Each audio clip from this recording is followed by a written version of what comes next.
Want to start seeing the numbers of your log press going up in your training journal, start training the weakest parts of your log press. So today we're going to do that by going over pauses. So the first part we're going to talk about is a pause in the lap. If your weak area is the clean, this may help you out. Setup is always going to be key. Tip the log forward, get your hands in the center, go ahead and row it up into your lap, and you should have the handles parallel with your thighs. Don't do this in a competition. You want a nice, smooth clean in a competition. This is purely to strengthen up your clean. Purposely get it in your lap. Pause in the hole for like 5 seconds. For one, it gets rid of the stretch reflex to a degree.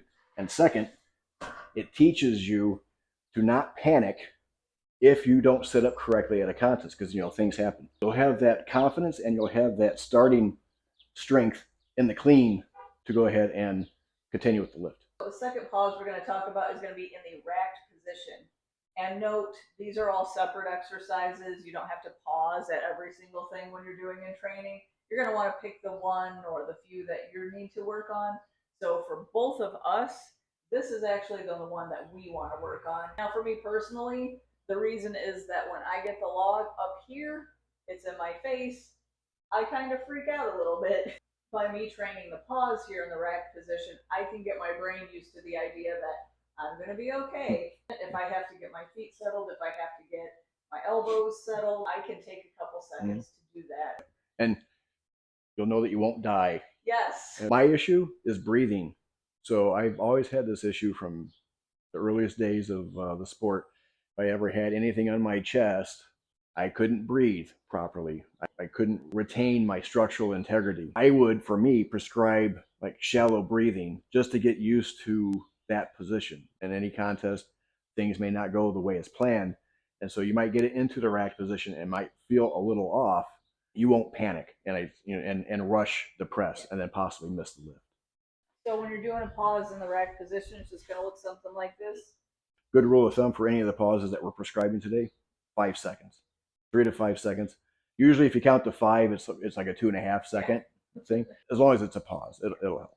Next pause is a difficult one, but it's one that helps a ton, and that is the power position pause.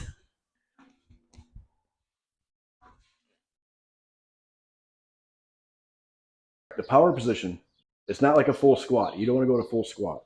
If you want a good guide, put something in front of your toe, stand upright, then squat down until your knee is about touching the bar or maybe just slightly past the bar. This is about as deep as you want to go. It depends on the person though. I mean, some can get away with a little bit deeper, some a little bit more shallow.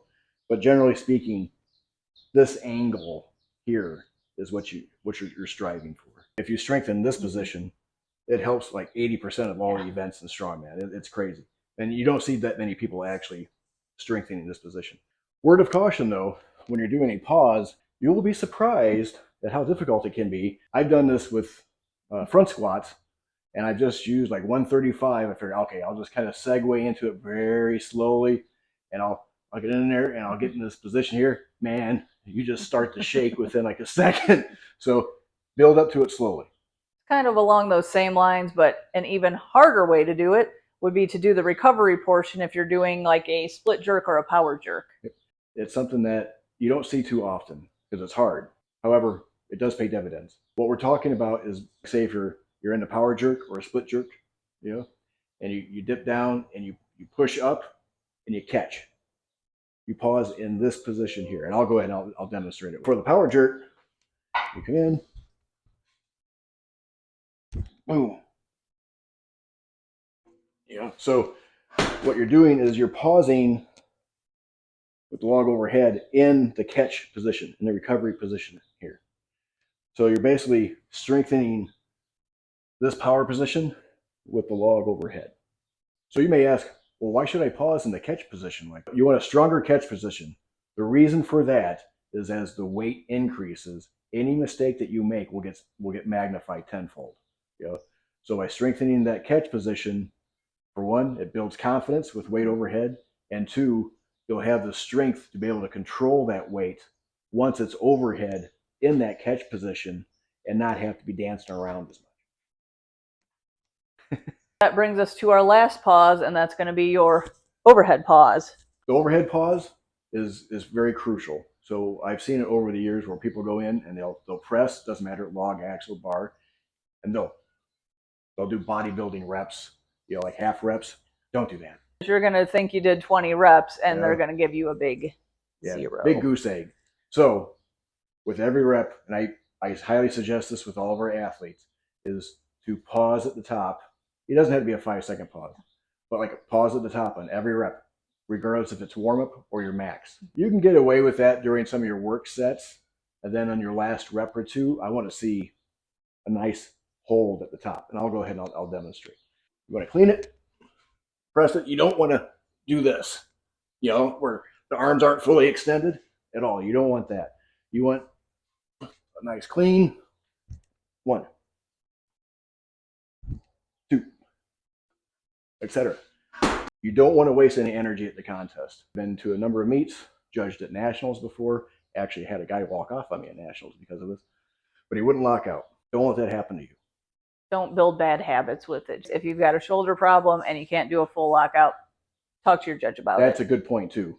So before your attempt, like Robin said, hey, let them know you got a shoulder issue or a bicep issue. You can only lock. Don't do this though. I can only lock out this far. Yeah. That won't fly. Don't pretend like you have a shoulder issue to try to get out of doing a full rep. Don't do that. But do let the judge know before your attempt though. Just to keep it in their mind. All right. Hope this helps.